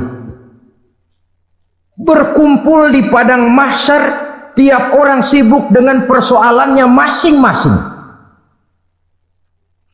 Matahari waktu itu didekatkan oleh Allah, panas luar biasa. Ada yang saking panasnya itu mencucurkan peluh keringat sampai sebatas mata kakinya. Ada yang keringatnya sampai sedengkulnya, ada yang keringatnya sampai sepusatnya, ada yang keringatnya mengalir sampai sebahunya, ada yang kelelap oleh keringatnya sendiri, sementara orang di sampingnya nggak apa-apa. Bergantung lagi amalan dia waktu di dunia ini. Saudara-saudara, sebagian orang dalam kepanikan padang mahsyar berombong-rombong datang mereka menghadap Nabi Adam. Ya Adam, anta abal bashar. Hai Adam, Tuhan adalah bapak moyang manusia. Kami sebentar lagi akan disidang, dimintakan pertanggungan jawab. Tolonglah kami, hai Adam. Kata Nabi Adam, jangankan nolongin sampean, saya sendiri tanggung jawab di hadapan Allah ketika dulu tidak boleh makan khuldi, saya serobot. Sudahlah, urus diri masing-masing saja, nafsi. Begitu kata Nabi Nuh, begitu kata Nabi Ibrahim. Tiap orang bertanggung jawab sendiri-sendiri. Ketika itulah saudara-saudara, nikmatnya menjadi umat Nabi besar Muhammad sallallahu alaihi wasallam. Sebab apa? Walaupun menurut abjad kita ini umat paling belakang, paling belakang kita ini toh, karena Nabi Muhammad adalah Nabi akhir, tapi akan dihisap lebih dulu, lewat di atas sirat lebih dulu, masuk surga lebih dahulu ketimbang umat-umat belakangan. Ketika Rasul mendekati ajal, beliau tanyakan itu kepada malaikat Jibril. Malaikat Jibril berkata, Muhammad jangan khawatir, Allah sudah berjanji, inni haramtul jannata ala sairil anbiya hatta tadkhulaha anta wa haramtuha ala sairil umami hatta tadkhulaha ummatuka. Surga aku haramkan buat seluruh nabi kecuali kalau engkau Muhammad sudah masuk ke dalamnya, dan surga aku haramkan buat seluruh umat kecuali kalau umatmu Muhammad sudah masuk ke dalamnya. Logikanya, walaupun menurut abjad kita umat paling belakang, bakal dihisab paling dulu, lewat di atas sirat paling dulu, masuk surga paling dulu, kalau mampir ke neraka juga paling ya resiko. Jangan mau enaknya aja paling dulu. Saudara hadirin yang saya hormati, setelah masa kebangkitan itu jangan dikira begitu bangkit langsung diperiksa, masih menunggu menanti ribuan tahun perhitungan padang mahsyar untuk sampai kepada proses yang disebut yaumul hisab, hari perhitungan. Seorang demi seorang bakal dipanggil. Bayangkan saja, kita se-RT saja di absen, kadang-kadang perlu waktu lama. Ini manusia sejak zaman Nabi Adam sampai datang hari kiamat, satu demi satu disidang di hadapan Qadhi Rabbul Jalil. Status sosial copot sudah waktu itu. Yang pernah jadi hartawan di situ tidak lagi kelihatan kehartawanannya. Yang pernah jadi jenderal tidak lagi dipanggil jenderal. Yang ustadz tidak lagi dipanggil al-mukarramnya. Seluruh status sosial selesai. Dipanggillah kita seorang demi seorang menghadap Qadhi Rabbul Jalil. Bagaimana proses penghisaban itu? Pertama, proses tanya jawab. Di antaranya ada hadis menyatakan, lan tazula qadama 'abdin yaumal qiyamah hatta yus'ala an arba'i khisalin. Besok di hari kiamat tidak akan bergeser telapak kaki seorang hamba sampai dia ditanya lebih dulu tentang 4 persoalan. Tentang ilmunya, Kemana ilmu itu diamalkan? Tentang umurnya, di mana umur itu dihabiskan? Tentang masa mudanya, kemana masa muda itu dipakai? Tentang hartanya, dari mana harta itu didapat dan kemana harta itu dibelanjakan. Ini termasuk proses tanya jawab. Jadi kalau istilah pengadilan dunia, nama Fulan bin Fulan. Kamu waktu di dunia diberikan umur panjang untuk apa? Pernah mengalami masa muda, kemana kau habiskan masa remajamu? Kau diamanahkan ilmu, dengan apa ilmumu kau amalkan? Kau diberikan harta, dari mana harta kau dapat, kemana kau belanjakan? Tak seorang pun yang bisa mungkir. Sebab apa? Dikala itu yang menjadi saksi bukan orang. Yang menjadi saksi adalah seluruh anggota badan kita. Tangan bicara, kaki jadi saksi terhadap seluruh amalan yang pernah kita kerjakan pada saat kehidupan di alam dunia ini. Selesai proses tanya jawab, lalu diperlihatkan buku catatan kita waktu hidup di dunia ini. Jangan lupa Allah itu menyiapkan 2 superkomputer kepada kita, sebelah ditempelin sebelah kanan, yang sebelah tempelin di sebelah kiri. Komputer itu namanya Raqib dan Atid, 2 malaikat yang apabila baik kita lakukan, refleks saja akan menulis kebajikan kita. Jahat kita kerjakan akan tertulis. Catatan itu nanti diperlihatkan kepada kita. Waduh, alangkah malunya pada saat diperlihatkan catatan kita, buku rapot kita merah melulu.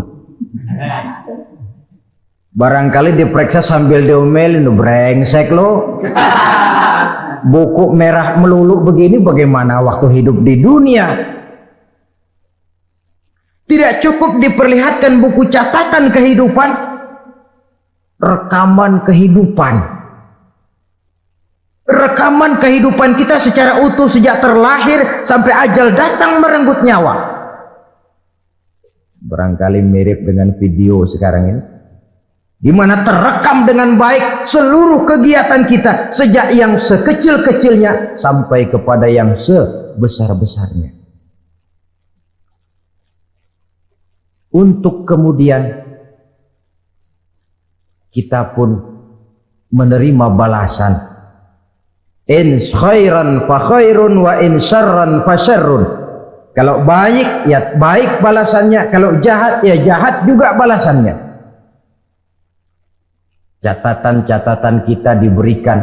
Kalau banyak kebajikannya diberikan di tangan kanan dengan cara yang halus. Kalau banyak kejahatannya diberikan dari sebelah kiri atau dilempar dari belakang. Itulah sebabnya sejak di dunia ini kita sudah mohon kepada Allah. Ketika berwudu membasuh tangan kanan, apa kita bilang? Allahumma a'tini kitabi biyamini wa hasibni hisaban yasira. Ya Allah, berikan saya kitab di tangan kanan, dan kalau saya memang perlu dihisab, hisablah saya yang seringan-ringannya.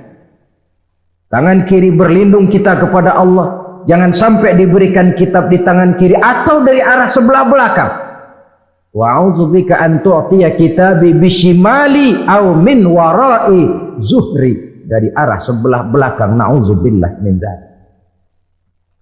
Setelah selesai lewat proses penghisaban, lewat mizan, timbangan, maka yang sudah selesai dihisab itu bergeraklah menuju sirat, jembatan yang terbentang menuju surga melalui neraka.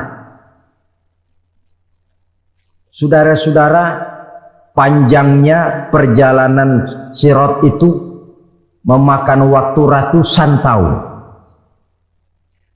Tetapi orang yang lewat di atas sirat pun macam-macam, bergantung amalannya ketika di dunia ini. Ada yang lewat di atas sirat itu kalbarkil khatib, seperti kilat yang menyambar, lep, sudah sampai dia di surga. Cepat bukan main. Ada yang lewat di atas sirat itu seperti orang lari-lari. Ada yang lewat di atas sirat itu seperti orang jalan biasa. Ada yang sambil merangkak, ada yang sambil ngesor, ada yang sambil gelayutan, ada yang selamat sampai ke ujung ke surga, ada yang tergelincir jatuh masuk ke dalam neraka, bergantung amalannya dalam kehidupan di dunia sekarang ini. Tiap kita akan melewati yang namanya sirat ini.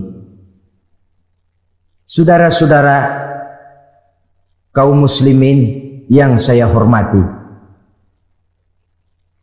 dengan demikian mereka yang selamat melalui sirat sampai ke terminal akhir surga, mereka yang ketika dihisab ternyata banyak kejahatannya daripada kebaikannya, mereka singgah di dalam neraka. Nah, adapun orang-orang yang beriman menurut ayat Quran dan hadis Nabi itu nanti ada bermacam-macam.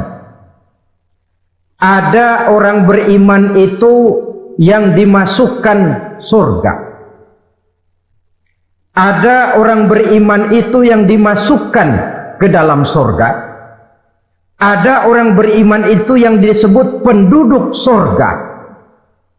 Kenapa lain-lain, Pak? Karena waktu di dunia amalannya juga lain-lain.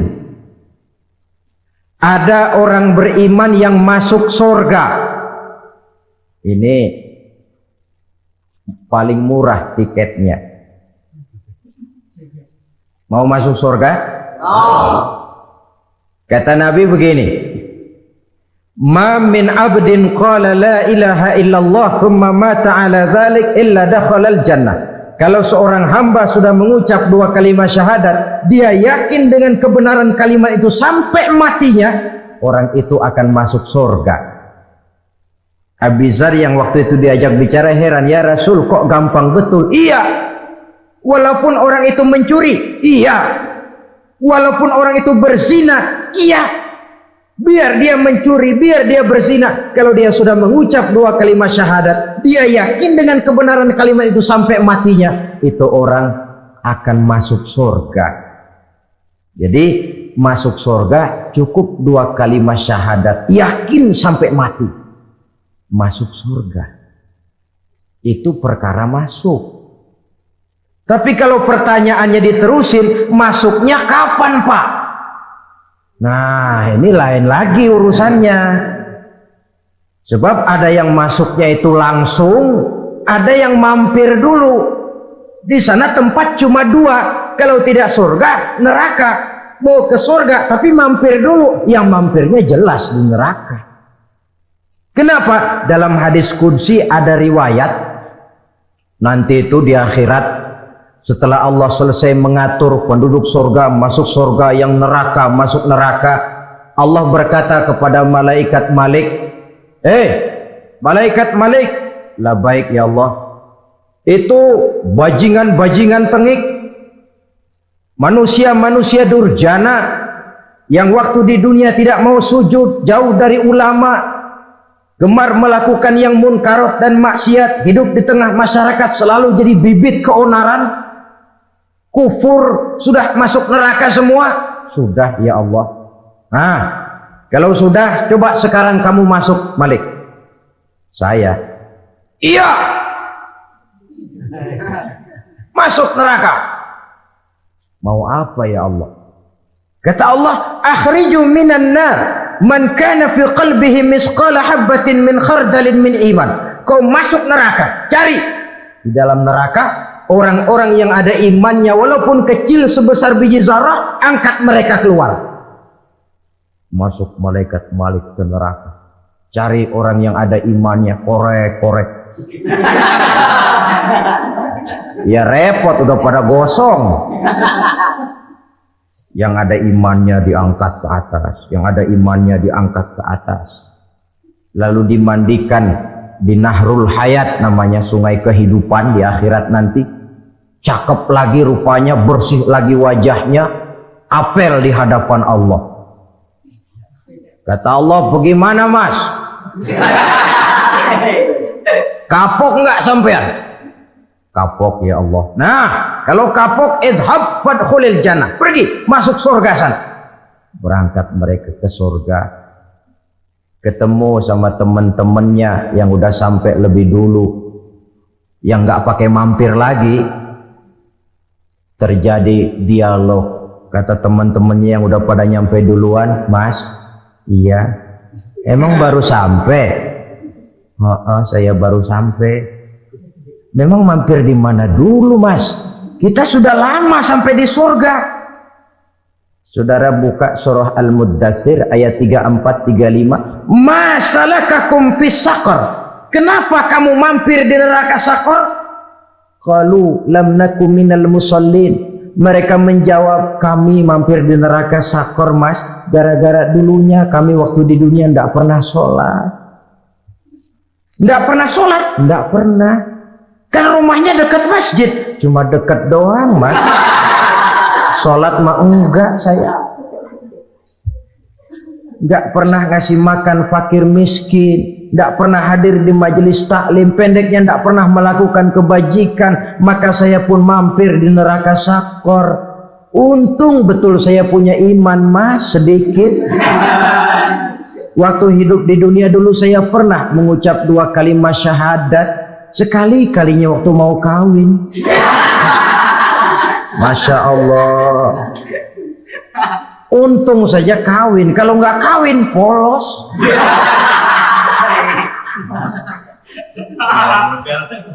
Itu juga penghulu sudah setengah mati ngajarin.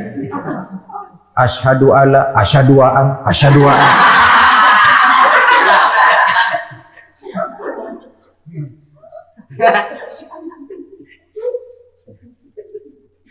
Ini namanya masuk surga, ada mampir dulu. Ada pula orang mukmin itu yang dimasukkan surga. Namanya dimasukkan kan terima beres. Saya masuk ke rumah, jalan sendiri, cari tempat sendiri. Saya dimasukkan ke dalam rumah, terima beres. Pokok ada di dalam, itu dimasukkan namanya. Nggak pakai mampir. Tapi tentu tiketnya lebih mahal ketimbang yang pertama tadi. Apa kata Allah?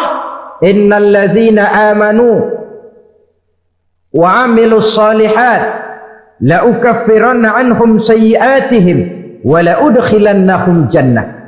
Sesungguhnya orang-orang yang beriman kemudian beramal soleh, kami hapuskan segala dosa dan kesalahannya, kami masukkan mereka ke dalam surga. Lihat ayatnya. Allah yang memasukkan, kita yang dimasukkan. Tidak pakai transit, tidak usah mampir. Cuma tidak cukup syahadat, tidak cukup amanu, tapi diiringi dengan wa'amilus salih. Iman, amal. Tidak cukup syahadat, lalu dibuktikan dia sholat, dia zakat, puasa, lalu dia melakukan berbagai macam kebajikan. Ini yang menyebabkan dia tidak pakai mampir di tempat yang bernama Saqar. Lalu ada pula orang mukmin itu yang disebut penduduk surga. Wah, ini sudah VIP ini. Ashabul jannah, penduduk surga. Siapa mereka? Kata Allah, innal ladzina amanu summa istaqamu fala khaufun 'alaihim wala hum yahzanun ulaika ashabul jannah hum fiha khalidun. Sesungguhnya orang-orang yang beriman lalu istiqamah, tetap dalam melaksanakan perintah Allah, tidak goyah, tidak labil tapi stabil, istiqamah, mereka tidak takut dan tidak bersedih hati. Merekalah penduduk surga. Iman, istiqamah. Tidak punya duit, sembahyang. Banyak duit, sembahyang. Miskin, sembahyang. Kaya, tetap sembahyang. Istiqomah. Kadang orang kalau susah rajin ke masjid, banyak duitnya ngelihat masjid melengos. Waktu miskin hamba Allah, setelah kaya jadi hamba harta. Bergeser, tidak ada nilai istiqomahnya. Saudara-saudara, dengan begitu penduduk neraka itu dua. Ada penduduk permanen, ada penduduk yang semi permanen. Yang semi permanen orang-orang beriman yang mempunyai dosa besar. Mereka masuk ke neraka untuk menerima azab sesuai dengan dosanya. Bila selesai masa azab itu, mereka akan diangkat untuk ditempatkan kembali ke dalam surganya Allah Subhanahu wa ta'ala. Nah, dikala itulah saudara-saudara, ada yang disebut syafaat dari Rasulullah Sallallahu Alaihi Wasallam. Tapi tentu jangan lupa, syafaat ini ibarat kain menambal dia. Kita punya kain bolong-bolong sedikit, syafaat yang menambal. Solat kita ada kurang dikit, sedekah kita ada campur riak dikit, amalan kita ada tidak karena Allah dikit, kita berharap syafaat. Jadi biarlah kain masih bolong-bolong, yang penting punya kain. Tapi kalau kainnya tidak ada, yang ditambal apanya? Sholat tidak, puasa tidak, zakat tidak, berharap syafaat saja. Terlalu berlebihan itu. Saudara hadirin yang saya hormati, apabila selesai proses penghisaban, proses penghitungan, maka dikala itulah manusia terbagi dalam dua kelompok besar. Fariqun fil jannah wa fariqun fis sa'ir. Sekelompok orang-orang beruntung yang masuk ke dalam surga, dan sekelompok lagi masuk ke dalam neraka. Akan memakan waktu untuk menceritakan sifat surga dan neraka, tapi insya Allah pada kesempatan pertemuan lain saya sampaikan. Namun sebagai gambaran umum cukuplah saya sampaikan sebuah hadis qudsi. Allah jelaskan, a'dadtu li'ibadiyas salihin ma la 'ainun ra'at wa la uzunun sami'at wa la khatara fi qalbil bashar. Aku sediakan buat hamba-hambaku yang soleh, yang tidak pernah terlihat oleh mata, tidak pernah terdengar oleh telinga, dan belum pernah terdetik dalam hati manusia. Jadi kenikmatan surga belum pernah dilihat mata, belum pernah didengar telinga, belum pernah terdetik dalam hati. Pedihnya azab neraka belum pernah terlihat mata, belum pernah terdengar telinga, belum pernah terdetik dalam hati. Apabila datang kematian menimpa seseorang, datanglah kiamat baginya. Itu yang disebut dengan kiamat kecil. Hakikatnya mati adalah perpindahan dari kehidupan di dunia ini menuju kehidupan di alam barzakh. Menunggu kita di alam barzakh sampai datangnya saat kiamat. Entah 10 tahun, entah 100 tahun, entah 1000 tahun, hanya Allah saja yang maha tahu.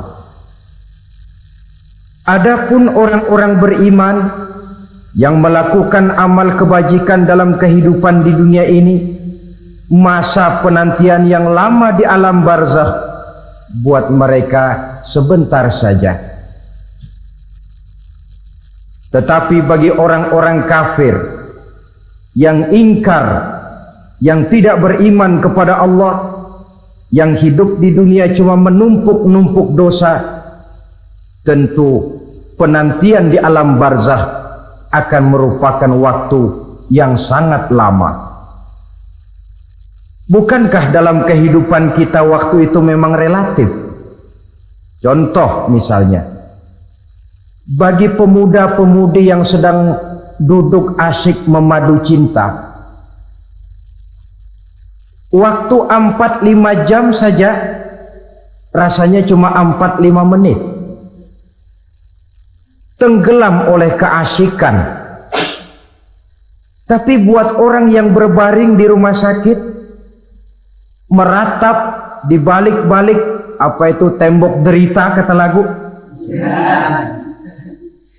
di balik dinding-dinding penjara, sehari bagai seminggu, seminggu rasa sebulan, sebulan boleh jadi rasa setahun. Penantian yang sangat lama. Kapan kiamat itu akan datang? Ini rahasia Allah. Jangankan kita yang orang awam, baginda Nabi sendiri tidak diberitahu oleh Allah kapan kiamat itu akan terjadi. Tetapi sungguh pun demikian, banyak hadis-hadis yang menjelaskan ciri atau tanda-tanda datangnya kiamat. Nah, kalau sudah bicara soal tanda kiamat itu ada dua. Pertama yang disebut alamatus sughra, tanda-tanda kecil. Ini waktunya masih ada tenggang. Ada yang dinamakan alamatul kubra, tanda-tanda besar, artinya kiamat sudah diambang pintu. Apa tanda-tanda kecil dari datangnya hari kiamat itu? Misalnya kata Nabi, apabila ilmu sudah diangkat oleh Allah, artinya apabila ulama sudah banyak wafat, minat orang belajar agama berkurang, lalu kebodohan nampak merajalela di mana-mana, zina dikerjakan secara terbuka, minuman-minuman keras jadi kebanggaan, itu termasuk di antara tanda-tanda kecil terjadinya hari kiamat. Apalagi misalnya iza waladatil ammatu rabbataha, apabila budak sudah melahirkan tuan. Apa maksudnya? Ada yang mentafsirkan apabila anak sudah bisa membudaki orang tuanya.